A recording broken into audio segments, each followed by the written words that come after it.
This is Co-op Chronicles, episode 90, Game Moments That Made Us Panic. Bada bing, bada boom.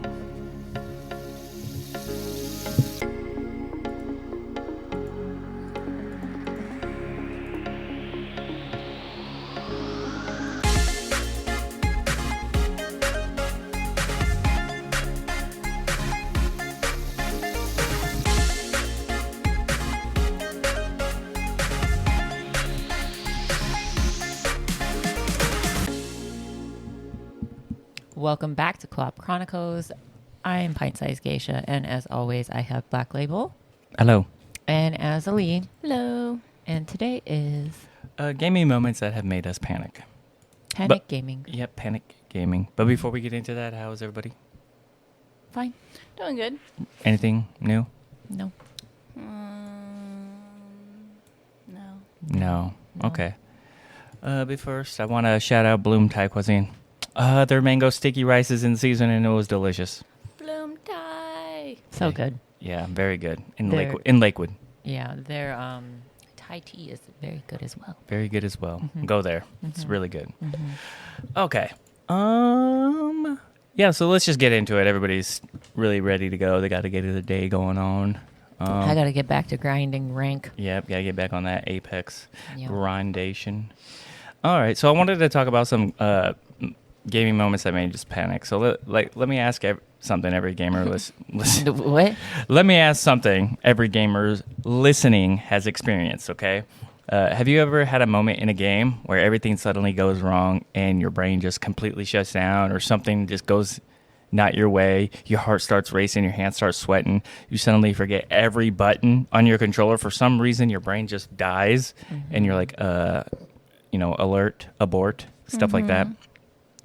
That's the kind of gaming moments we're going to be talking about today, because gaming can create this weird adrenaline where your body is stupid.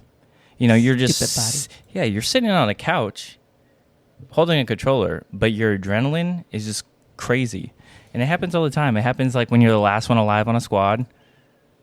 Geisha. Me? Yeah, Yep. because everybody just pushes and dies. Yeah. Yeah. But when you clutch it up, you know, when a boss suddenly pulls out a second phase that you did not see coming, you know, in Elden Ring There's or always a Souls second game, phase. when something jumps out of the darkness and freaks you out, you panic shoot at nothing.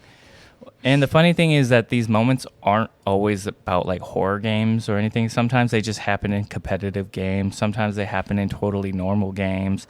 And what's funny is that how fast this panic hits. Like 1 second you're calm, the next second everything feels like it's happening in slow motion. You start making terrible decisions, you press the wrong button, you forget how mechanics work, and afterwards you look back and think like, man, what was I doing? Especially if you stream and you look at your VOD sometimes, you're just like, man, it's not good. I remember... I'm embarrassed. Yeah, I'm embarrassed. Like when I was laughing like Seth Rogen, and I was running away, getting away, and I thought I got away, and I ran into a caustic trap and died. You remember that? Yeah. Yeah. But in the moments, it felt like life or death, you know? And that's the kind of magic of gaming that gaming brings, that makes your brain react as if something real is happening. Your adrenaline spikes, your focus locks in, everything around you kind of disappears for a second, kind of tunnel vision. And yeah, I want to talk about those moments today. Okay. All right. Geisha, do you remember the first time you generally had like a moment where your heart started racing? Probably Bloodborne. Bloodborne? Or maybe even before that, maybe like God of War. Or even maybe before that, Zelda, Link to the Past. Oh, okay. Like way back in the day. Yeah? I remember the, something just broke. What was that? The what? The The cat? cat? Oh. The cap. Oh, the cap. Gotcha. I remember maybe even before that, Mario Kart, playing with my brother and my mom.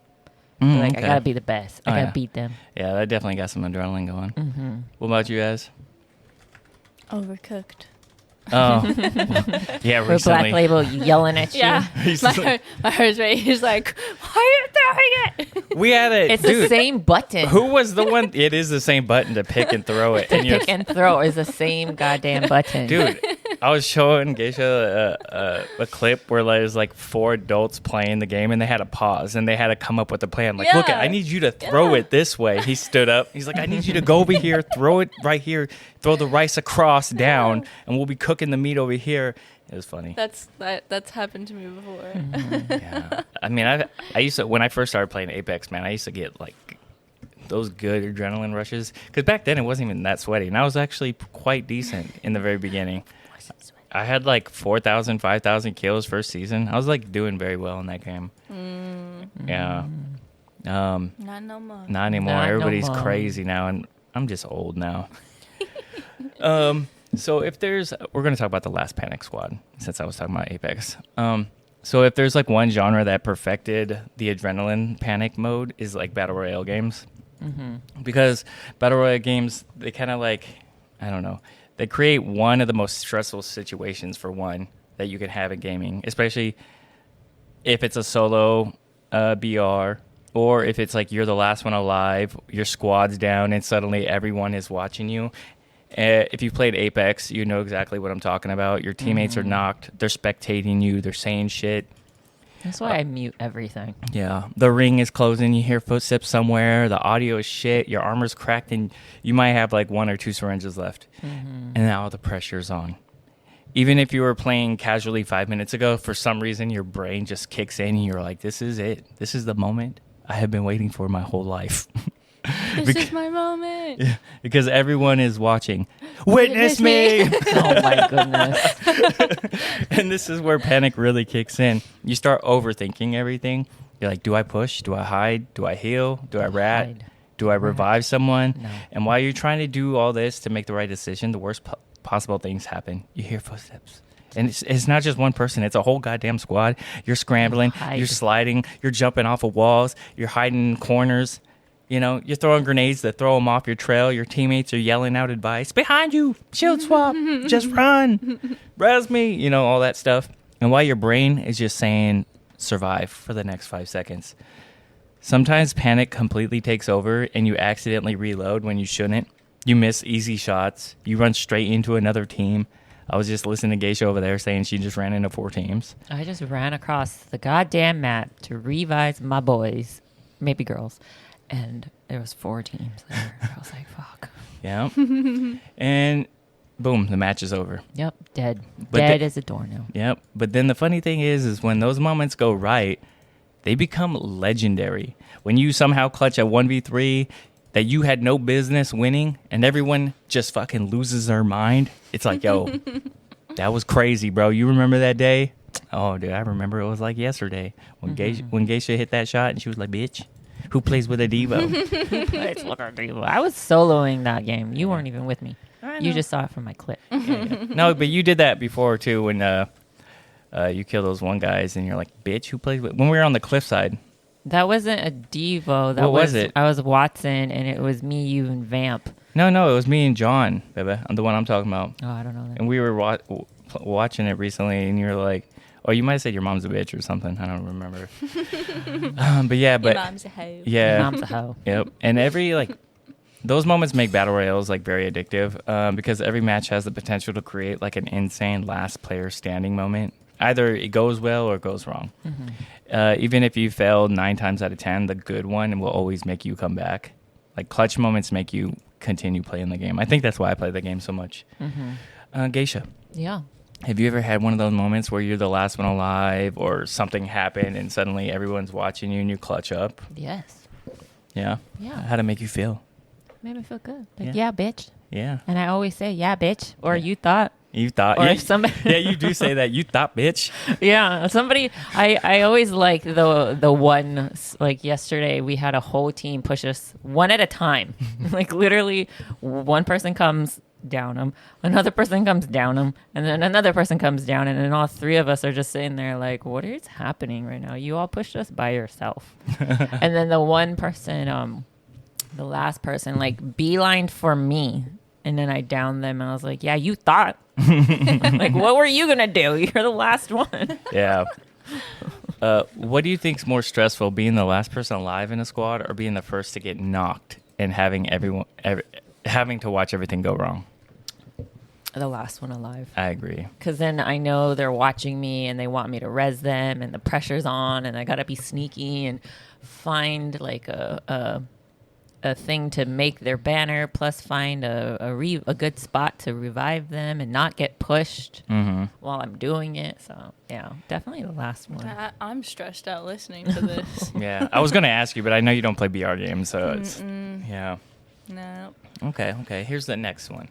So when the boss fight changes everything, or the boss fight that changes everything, you know, whatever one, you know, there's a specific moment in gaming where like panic instantly kicks in, and it usually is like Souls-like games. It's like when you realize the boss fight you just started is way harder than what you thought it would be. I remember my first playthrough of Elden Ring. It was the volcano guy, the snake one. And I remember struggling, and I beat him. Because that was like my first Souls game, Elden Ring. Yeah. And I beat him, and I was like, fuck yeah. And then he had a second phase. And I was like, I remember. You were like, what the hell? What the hell is this? And I died over and over and over. It's the same thing with Millennia. You know, I didn't know that type of stuff existed until I played that game. Yeah, Souls will always have more than one stage. Yeah. Sometimes 3. Yeah, like you feel confident sometimes. You're cruising through the game. You're just jamming. Enemies are just easy. You're shitting on them before the boss. You're like, oh, this is garbage. Like, what? Who's next? Who wants some? It's like the same. I think the first boss too. The grafted guy. Oh, what's his name? He whips out the Gillian. Gillian? No, I don't remember. But he whips out the dragon arm. Gideon. No, it's not. Grafted? No, it's not Gideon. Gideon was the old man, the wise guy. I forgot his name, but it was something the grafted. But yeah, you got good gear, you got all the healing items, you're feeling ready, and then the boss fight starts, and everything's very, very like manageable. You do it, you dodge the attack, you start getting the rotations going, and you start getting like their movements, and then Godric, yeah. And then you land a few hits, and you're like, yeah, I got this easy. Then suddenly the boss pulls out like shit, like a dragon on his arm, you know, huge attack. A second weapon, like something that you can't even dodge, that your brain doesn't even comprehend. You're like, what the hell is happening? And this is the type of stuff that games like Elden Ring and Souls games are famous for. You'll walk into a boss thinking you're fully prepared, and then 30 seconds later, you realize this is a completely different challenge than any other game you've played. And what really causes the panic is like when the boss suddenly enters a second phase, you start seeing their health go back up, and you're like, what do you mean? Whoa. It's all starting I'm again. only on 1 health potion. What's going on? Yeah, I used all my health, bro. What on is the this? first round. This is not okay. And you've played a lot of modern action games or Souls-style games. You know exactly what we're talking about here. You finally get the boss down to half health. You're feeling really proud. You're like, man, I really got this boss fight in the bag. And then the boss starts glowing or some shit. There's a scene and something transforms, and then you're like, this is different. What's going on? There's 2 phases. That moment is pure panic. And because now you're dealing with attacks you've never seen before, patterns you haven't learned yet. Your health bar is already gone. As Azzilee said, your potions are used up already. You know, and what makes these moments so intense is like the boss fight demands really a lot of focus. You can't just mash buttons. You have to understand what they're doing. You have to watch the patterns. You have to time your dodges, get your iframes, react quickly. Yeah. But then usually when you panic, you do the opposite. You dodge early. You get a little greedy with the attacks. You're like, oh, I can't get him. I can get another attack in. And then you get hit, and you're like, fuck. You miss the timing, and suddenly you're scrambling to stay alive. And what's worse about this, too, is like when you die, you have to do the whole fight over again. Yep, from the beginning. And some of these moments, though, are like some of the most satisfying moments in gaming, because once you beat the boss that made you panic, you're like, yeah, this is it. You say, bitch. Yeah, you thought. And you remember those type of fights. Geisha, Yeah. do you remember a boss fight where you suddenly realized you were way in over your head? I think you were talking about it earlier. Probably like Placidu 6. It took me so long for Placidu 6. And probably the first time I played Bloodborne, Father Gascon. He's fast. He's so fast. Gaston? Father Gascon. Yeah. The Cleric Beast wasn't that bad, but Father Gascon was different. I feel like, who's the hardest boss in Bloodborne? Probably. It's probably subjective. Everybody Yeah, has it's their probably own. subjective. Yeah. Because everyone builds different. You know? Mm-hmm. Yeah. Do you have a boss fight, Azzilee, that was really hard that you fought?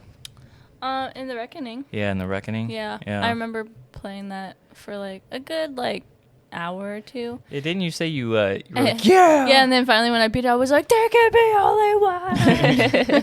Yeah. Bebe, Yo. can I have the treats? I haven't even opened them. Thank you. So, I don't know. Do you guys think boss fights are more fun when they scare you a little, or do you guys think they make you, or when they make you feel more powerful? You know, when they scare you or make you feel a little more powerful? Powerful. Powerful. Yeah. Yeah. I don't like scary fights because it makes me like not perform well. He goes into fight or flight mode. Yeah, I'm guys. like, dude, what is this, man? All right, here's another one. When something is chasing you, and there's a special kind of panic that happens in games when something starts chasing you. The game could be shitty 16-bit, or it could be like the best graphics alive. You know, and the worst part is when you realize you're not supposed to fight it, you can't turn around. You're just supposed to survive and run. You know, the moment where the music changes, the screen starts shaking, it starts doing that whoa, whoa, whoa, like making your brain vibrate. You go into survival mode. I don't know what I'm talking about, but I feel like I know what I'm talking about. One of the best examples of this is Alien Isolation. Yeah. Because in that game, the alien is not something you just defeat. It's something you have to hide from, run from. You can't. You can try to outsmart it, but if it catches you, the game's over. And then it changes how your brain works. It changes how you approach things. In a lot of games, when danger appears, your first instinct is to fight.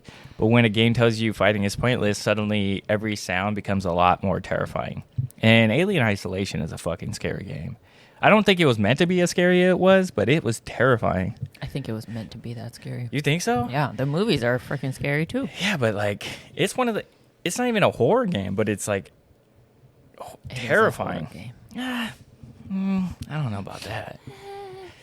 But yeah, you hear every vent open somewhere above you. You hear footsteps in the hallway. The motion tracker, it starts beeping faster. Beeping. And immediately your brain goes into panic mode. You're like, where do I hide? Did it see me? Is it in the room? And I think with that game too is like the AI is busted. It's like it locates you quickly. Or the AI is just great. Yeah, one of the two. Even simple things like opening a locker suddenly feels more stressful because you know the creature can appear at any moment and kill you. And games like this are really good at making you second guess every decision you do. Like, do you run and risk making sound? Do you hide hoping it goes away?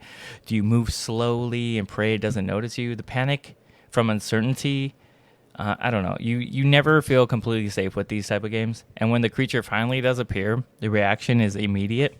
Like, you stop thinking clearly. You run the wrong direction. You're like, I know I came this way, but why did I go this way? Mm-hmm. You bump into walls. You get stuck on stairs.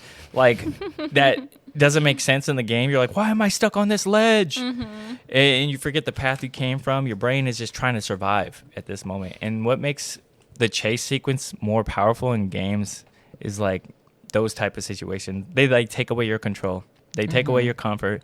And suddenly every second feels intense. For example, Cub Scouts. I don't know why he does this, but like in every game he gets chased from, I know he's probably doing it for views, but this motherfucker turns around, looks at the monster while he's running backwards, screaming like, ah! Like, why are you even running backwards? It's making you go slower. Those moments, man, they freak you out. Freak you I out. hate when they do that for like the content. They're like, I gotta look. Yeah. And I'm just like, no. You don't have to look. You don't I was have like, to. trust me, I feel it. Don't look. Yeah, you don't have to do it. I just want to see what it looks like. Like the Poppy playtime when they're running from those things. Yeah. Geisha, do you prefer horror games where you can fight back or ones where you're mostly trying to survive? I think it depends on my mood. Yeah. Sometimes I'm like, oh, I'm just going to hide in this corner. Like, if I played Resident Evil, I think the new Resident Evil did a really good balance between hiding in classic Resident Evil and then newer, like, let me shoot everything in the face. So I think it depends on my mood. Yeah. Okay. Yeah. Okay. Sometimes I want to shoot people in the face, and sometimes I just want to low key hide in a corner. Okay. Yeah. Azzilee, Mm-hmm. do you think chase moments are scarier than jump scares, or do you still think jump scares still get you pretty good? I think chase moments nowadays. I feel like jump scares are a little cheesy now. Yeah. They kind of like, It's like almost expected now. yeah. But chase scenes, as long as you don't overdo it, because I watch a lot of people saying that there's too many chase scenes in the new Poppy Playtime. Uh-huh. But if you have like one or two really good ones during the course of the game, that gets my heart pumping. I'm Get like, you- oh my yeah. god! Yeah. Like, no, turn the other way. For real. All right, so when everything goes wrong at once. Okay, some of the most intense panic moments in gaming don't come from enemies, okay? They come from your own teammate. Because multiplayer games have this amazing ability to turn perfectly normal people or normal missions into absolute chaos in 5 seconds. A great example of this is Helldivers 2. I know you two haven't played it, but I've played it recently with Chase and Brian. If you played that game, you know exactly what I'm talking about. You and your squad, they drop into a mission. You feel really prepared. Everyone's got their gear. Everyone has a plan. You start pushing forward to the objective. Everything seems under control. And then suddenly someone calls down like a stratagem. And I didn't know what these were. They're like a rocket launch, like bombs or nukes. And they can kill your own teammates. It happened a lot to me because I didn't know exactly what that stuff was. I've only played it a few times. A bomb drops too close, a turret spins the wrong direction, a teammate runs straight through a minefield. Like a matter of seconds, like the whole situation just changes and you die a lot. Enemies are everywhere. It's kind of like Starship Troopers. You know, explosions are going off, friendly I love fires. Starship Troopers. Yeah. That was like the first boobas I've seen. Yeah, that not the prissy girl, but the other girl, the one that was like part of the troops and stuff. Yeah, the I like badass. her as Yeah. an actor. Yeah, whatever happened to her? I don't know. I don't know. Half the squad is down, you know, like your team is dying though. And your brain immediately goes into panic mode in this game because you're trying to sort of revive someone while dodging missiles or enemies. And you have to in this game, you have to do like sequences, like with left, right, whatever, to call things down. It's interesting. Someone else is yelling that another dropship is coming. You're low on ammo. Like, the game was very chaotic for me. A grenade goes off too close. Someone accidentally wipes the whole squad. I remember somebody just joined our game randomly because you could do that. You could just jump in a game and, like, respawn in the middle of everything. And he killed me on purpose, I think. Just completely got me. He shot me with a rocket or something. I don't know. Mother trucker. Yeah. It's funny afterwards, but those moments become like stories that you kind of laugh about. And I just wanted to talk about that game because I thought that game was very chaotic and very panicky, especially as a new player because I don't really have a lot of gear. And they were like way higher level than me, so they'll drop their gear and like, hey, try this, blah, blah, blah, stuff like that. Do you guys think chaos and co-op games make them more fun, or does it make it more stressful? Obviously, if we're talking about Overcooked, it's stressful. It's really Yeah. cool. No, I think it's fun. Yeah. Yeah. Because it's like you're enjoying, in a way, something with friends. Mm-hmm. So I It's think something. I think it's fun. Yeah, it's something. Yeah. Yeah. Okay, let's talk about when games suddenly turn stressful. Okay.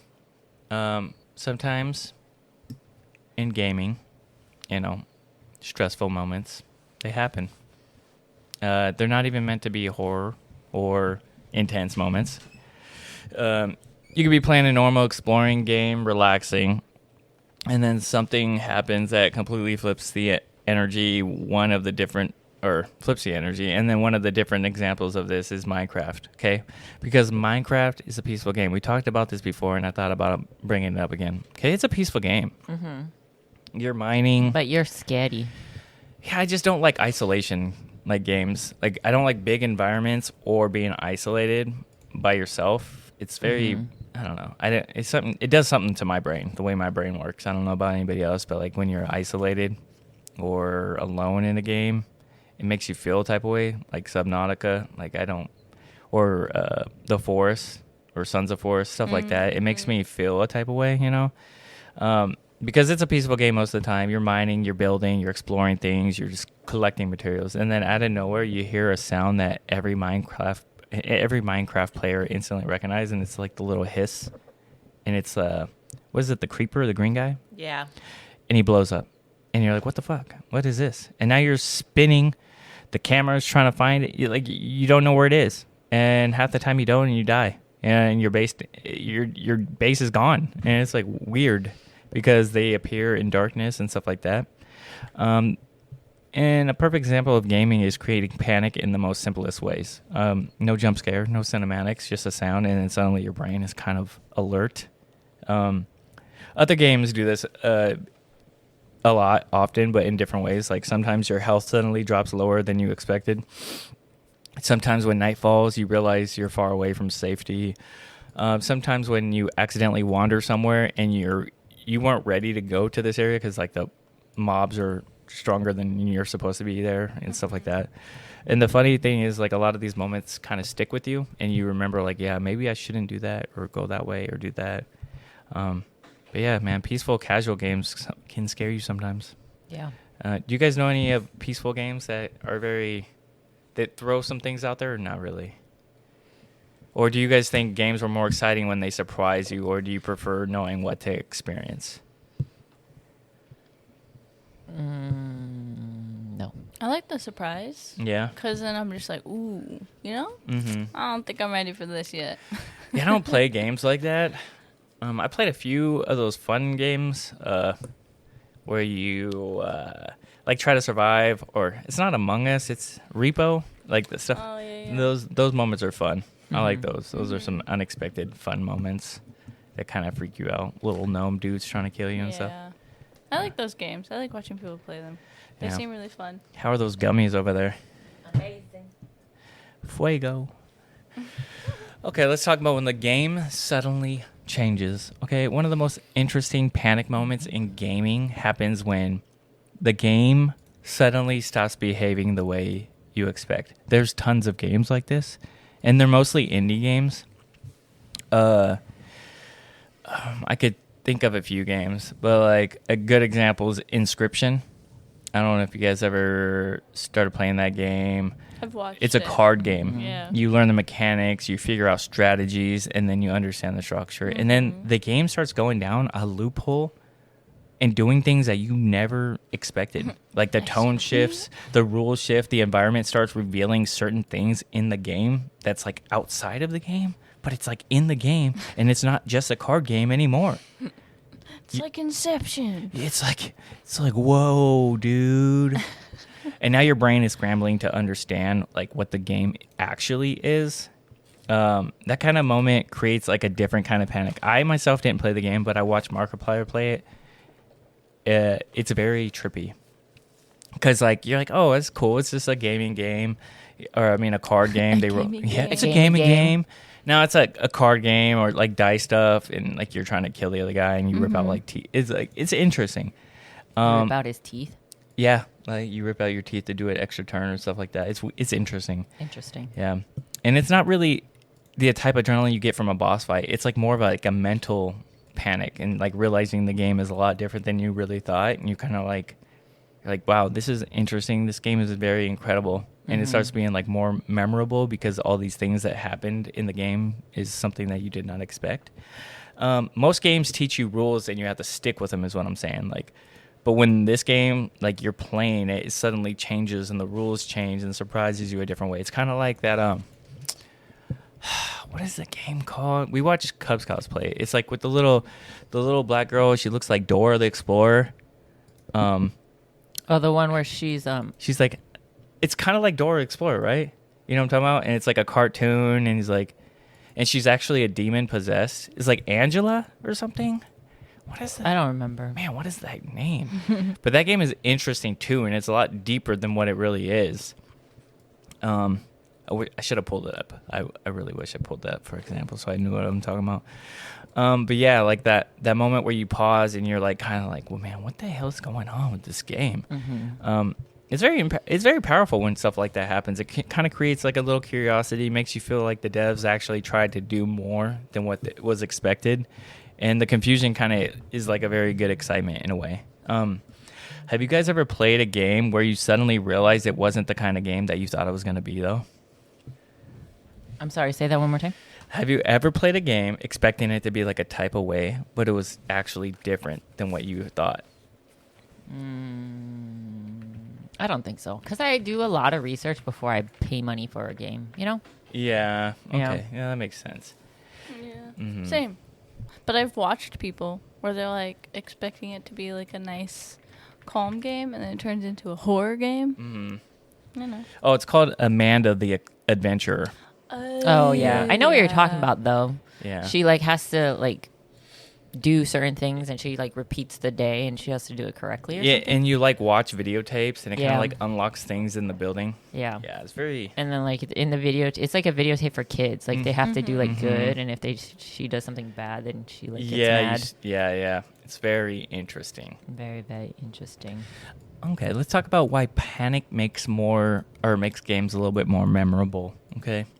So when you really think about it, some of the most memorable moments in gaming are the ones where like every moment suddenly becomes a little more intense. You know, your heart starts racing, your focus sharpens, the dopamine, all that mean things that happen in your brain start happening. You stop thinking about everything else around you and you just lock in. And I think that's like the type of panic that activates something in your brain that makes the experience stick. When a game creates a moment of real tension, your brain treats it differently than a normal gameplay. It becomes like memory. You know, you think about it, you might not remember like the quest or how you beat the game, but you remember parts of the story. You remember moments in the game that happened. So you'll always remember moments where everything almost went wrong. The moment where you barely survived, or the moment where the game completely caught you off guard, or like moments where you just dominated and you just locked in. I think that's what gaming's about, you know? Even when moments are stressful while it's happening, it becomes a great like memory afterwards. Man, my breathing is very good right now, man. Yeah. I used to remember when I would be like, I can't breathe. Man, I am locked in with the breath control right now. Good job. Thanks, man. I believed in you this whole time. Yeah. But so those kind of stories that gamers tell each other, you know, years later, or like when you tell your friend about a game, you're like, dude, this moment is pretty sick. You should try it. Even like movies. Movies can surprise you too, just like this. Or books can surprise you just like this too. They could shock you. I'm not a book guy like Geisha or Azzilee, you know. I'm not a movie buff like Azzilee, but I mean, like, you could say the same things for each of the things, like each genre. Movies, gaming, books, like, they all have like moments where they shock you and you remember. This is my moment. He's like, remember me, witness me. He sprays the stuff on his teeth like. I had a baby brother. He was perfect in every way. Bala. Geisha, do you think those intense moments are what what makes gaming exciting, or do you prefer games that stay calm and relaxing most of the time? I feel like you're a relaxing type of person. Yeah, you're like a little farmer person. Yeah, it depends on my mood, like I said. Sometimes I'm like really grinding Apex, like the past 2 days, right? But then sometimes I'm like, I'm gonna play like my farm. What is it called? Fields of Mystria. You know, so it all just depends, really. Yeah, depends on my mood. I think I'm a little bit of both. Yeah. Okay, Azzilee, when you look back at your favorite games, do you remember more of the story or moments that happened in the game? That's a hard question. I think moments. Yeah? I remember moments more because I'm just like for Generations of Chaos, I don't remember a lot of the story, but I just remember these moments of interactions between your player and like the main character and the other fighters. I feel like that's the same for me too, because like I know like devs and people, they try to make the game as good as they can for you to like enjoy the story. But like I'm thinking like Halo, I can't even remember most of the story. I remember beating the game a lot, like throughout the whole Halos. Avowed, I remember like parts of the story, but I just remember beating that game. I don't know. I guess it's just moments for me. Mm-hmm. Unless it like catches me off guard, like Expedition 33, Final Fantasy 7, stuff like Yeah. that. Heart-wrenching stories to Yes. stick with me. Yeah, stuff that makes me hurt inside and makes me cry. Like, oh God, stop. All right, so the funniest panic moment mistakes that we've made. Okay, one of the funniest things about panic in games is how quickly it makes you do things that don't make sense. You could do this in BRs. You could do this in RPGs, MMOs. You could do this in any type of game. Like, instead of reacting calmly like you normally do, you start reacting emotionally, or you start doing stupid decisions. You forget basic mechanics. You forget how to shoot. Yeah, you do things that normally would never happen. And multiplayer games make this even funnier because, like, if somebody's watching you do it, they're like, "Man, you're fucking. What were you doing?" You're like, I don't. Is this your first time? Are you You're a fucking buffoon. stupid? Are you fucking stupid, bro? That's what like Apex people would be saying. Yeah, like just it's just funny moments. You know, your teammates see it, they hear you panic, you're like, ah, you start making weird sounds, and they watch the disaster unfold in real time, and then afterwards everybody's laughing about it. But those are like moments that become stories that you could tell people later on. You know, the time someone accidentally threw a grenade too close, or the time Geisha used to think that grenades actually hurt your teammates, and it's like, no, they never did. I swear they did, because I have a distinct memory of Vamp standing on the edge by a mountain, and we were throwing grenades at him. We were throwing thermites at him. I have this memory of it. They never did, though. I played from the very beginning. Grenades never hurt. Maybe they did for a season, and then it stopped. I don't recall this ever. I don't know either, but I'm just saying. I remember. Yeah, but there's like moments where like Geisha falls off a freaking cliff. All the time. All the time. All the or time. a building all the time. All the time. Like, we're fighting, and she's like, I fell. I fell. I gotta make my way back up. You guys got it. Like, we're fighting. Yeah, we're fighting a team, and then I fell. It's like, where the fuck? I'm coming. It's like, okay. Or like the time someone tried to revive a teammate while standing in the middle of the open, which happens a lot. And even those moments, while they're frustrating, while they happen at the moment, you know, like, they're usually funny afterwards, because mistakes are what make us human. You know, we're not perfect.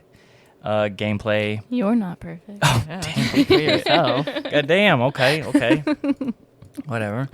Do you guys remember a moment where panic made you do something completely ridiculous in the game?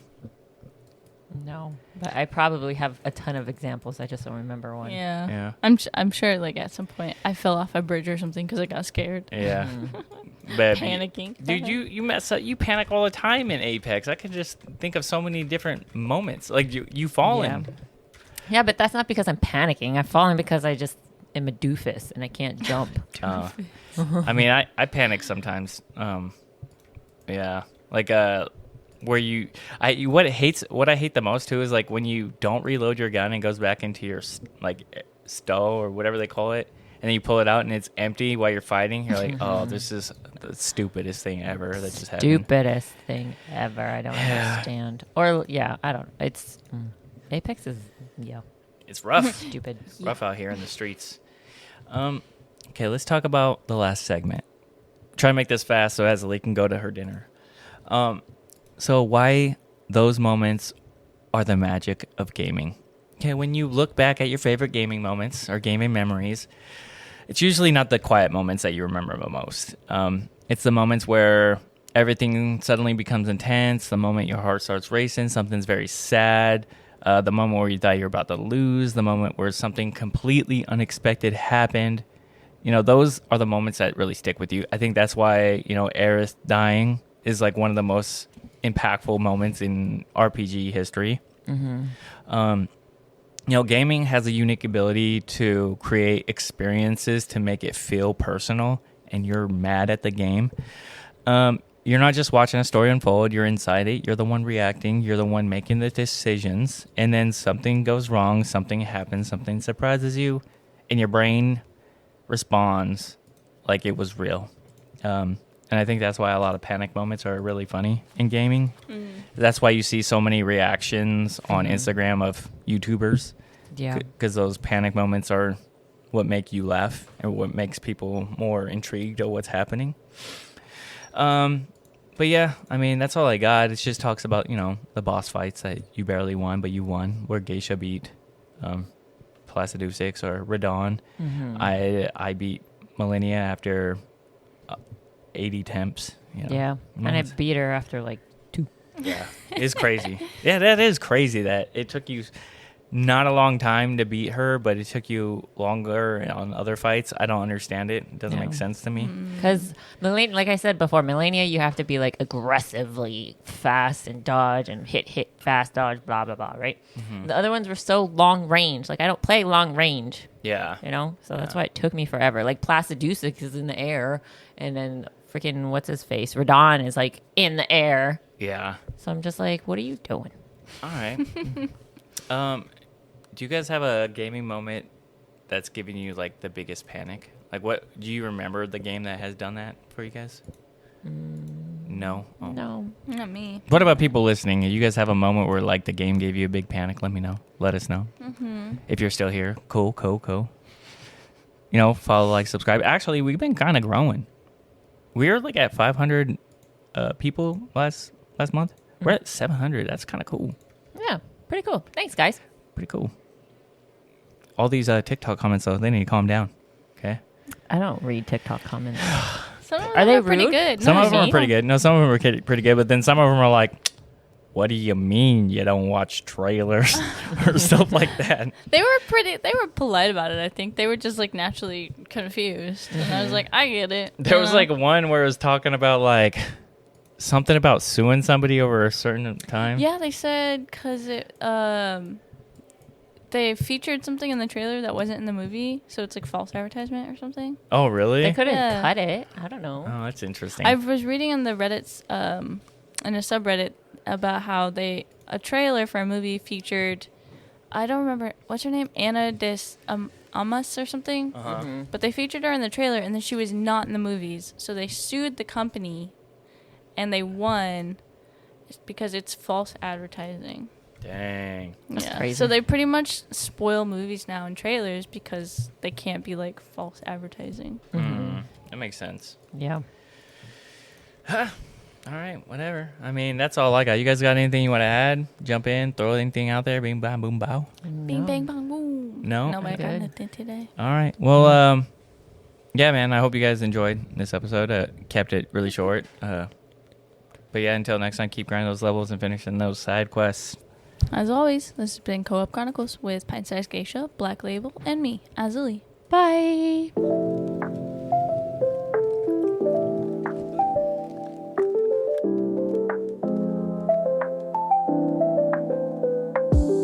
We gather round the mic, tales of knights and dice. Gaming worlds collide, hobbies come alive. Azzilee and Geisha chat, Black Label's where it's at. Movies and stories told, secrets to unfold. Co-op Chronicles.